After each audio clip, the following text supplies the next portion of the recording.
my second light here.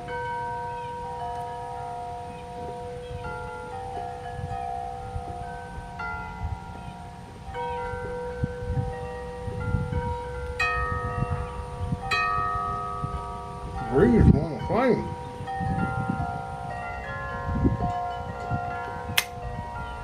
Just enough breeze to make it interesting.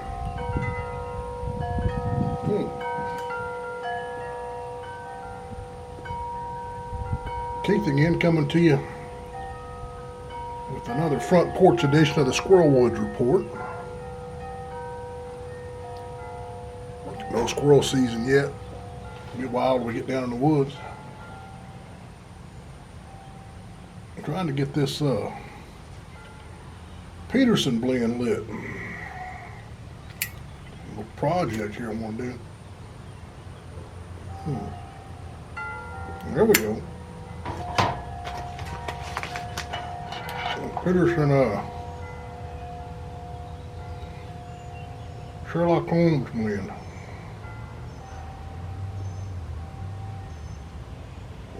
I'm a Virginia guy, and this was a said to be Virginia forward. It looks to be a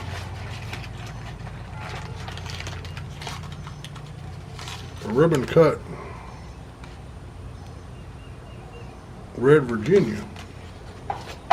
Almost, I don't see anything else in there. I don't see any burley, anything dark, just a ribbon cut Virginia.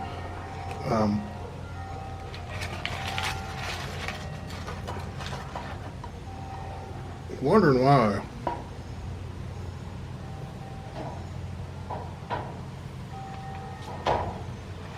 Sherlock Holmes in the books and the stories was sort of a made out to be a kind of a dirty character, unkempt,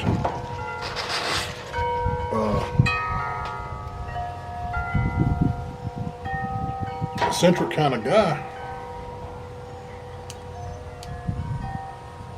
I thought any blend named after Sherlock Holmes would have been a dark English, you know, some with some Orientals or some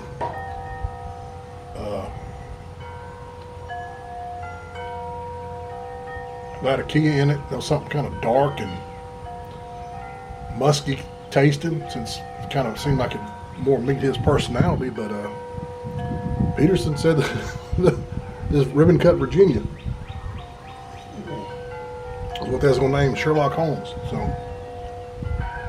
we'll go with it.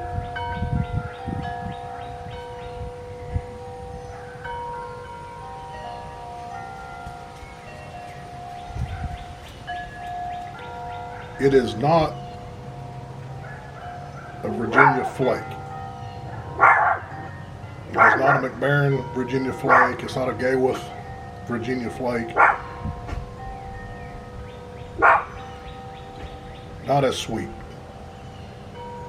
But it is Virginia. I'll give you that. So if you're a Virginia guy and you're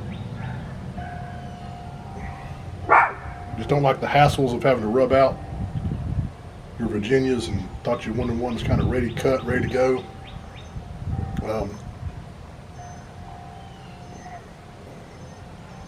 this might be your thing, but don't have your palate set for the McBaron, the H.H. McBaron, Samuel Gayworth, those sorts of things in Virginia flakes.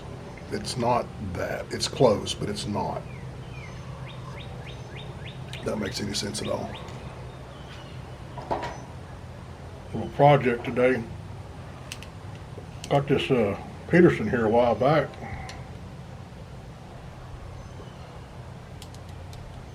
And it's just a little tight for me. We're going to sit here and Rossi, big old honking Rossi, 8112 or something like that. Big old honking Rossi. But we're going to work on this stem right here.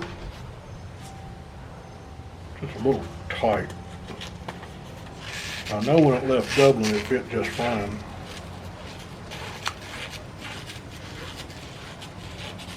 But down here in southeast Texas, to the humidity in it, that wood swole a little bit. We're just gonna sit here and work on it just a minute while we talk.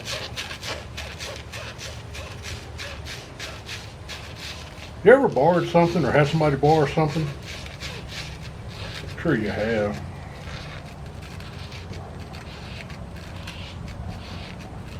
You know the deal, you borrow a car, you return it with a full tank of gas, or maybe run through the washing machine to the car washer to clean it. When you borrow something, you should bring it back in better shape than what you got it. You know what I'm talking about, the whole concept?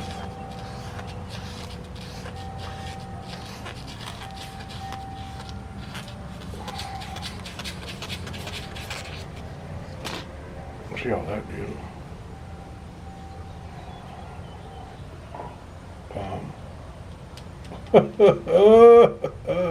How about that, huh? How about that? We didn't have any soap on it yet.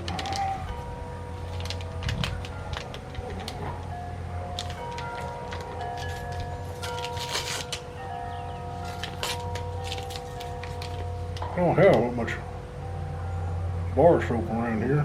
I got your old Fails naphtha. Cleaning clothes. First shot. Think I've done that before. Think folks in Dublin ought to be hiring me, huh? Check that out. We're good to go now. That was quick. But no, like I was saying, you ever somebody borrows something, you borrow a car, bring it back in better shape than what you got it, you know?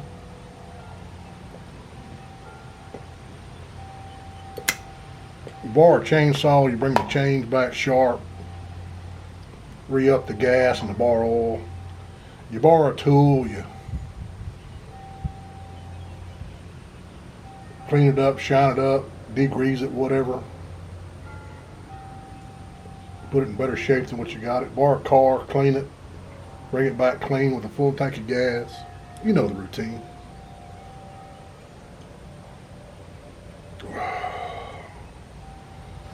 What if somebody called you, said a dear friend just passed and they needed a grave to put him in. They knew you had a grave plot.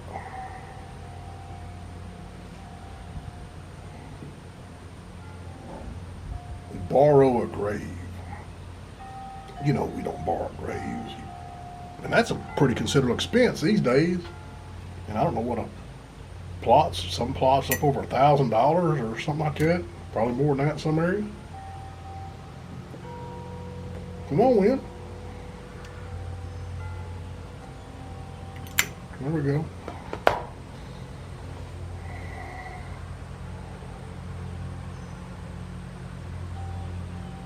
I thought about something the other day. It's Monday, the day after Easter, the Easter Monday.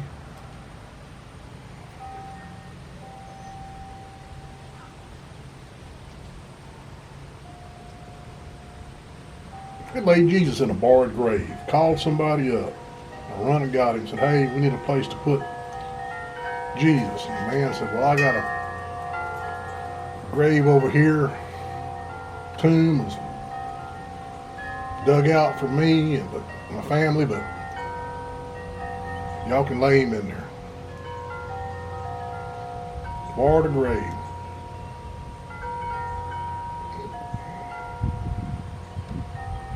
I think that's kind of fitting. Because Jesus knew he wasn't going to need it but for a minute. Actually, to the third day. We didn't want a minute, but you know what I'm talking about.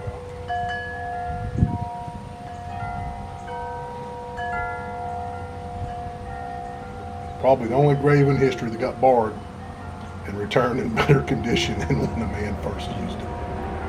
Absolutely. That's your thought for the day. Ponder on that one, if you will. Well, I'm happy. I can't believe I hit this on the first lick. Look at that. First lick. No. Don't start sending me your pipes for adjustment. I'm not your guy.